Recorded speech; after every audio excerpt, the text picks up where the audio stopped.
મહાનગરપાલિકાની સ્થાયી સમિતિની બેઠકમાં 18 કામો અને 2 વધારાના મળી 20 કામો મંજૂરી અર્થે લેવામાં આવ્યા હતા, જેમાંથી 16 કામો મંજૂર કરી 2 કામને નામંજૂર કર્યા હતા, જ્યારે 2 કામો મુલતવી કરવામાં આવ્યા હતા।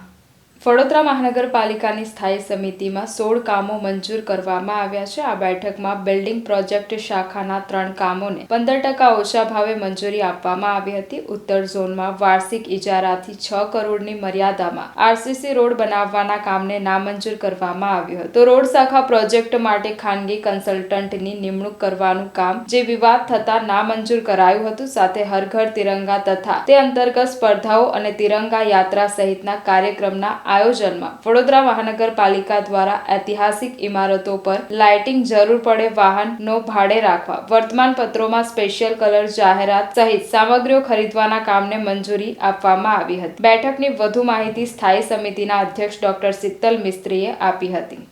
સરકારશ્રીના સૂચન મુજબ તિરંગા અભિયાન અંતર્ગત ખર્ચ થનાર છે, એના માટે કમિશનર સાહેબને સત્તા આપવામાં આવી છે અને એવી જ રીતે અલગ અલગ વોર્ડમાં જે મેડિકલ કેમ્પો યોજવાના છે એને સંલગ્ન ખર્ચ કરવા માટે કમિશનર સાહેબને સત્તા આપવામાં આવે છે।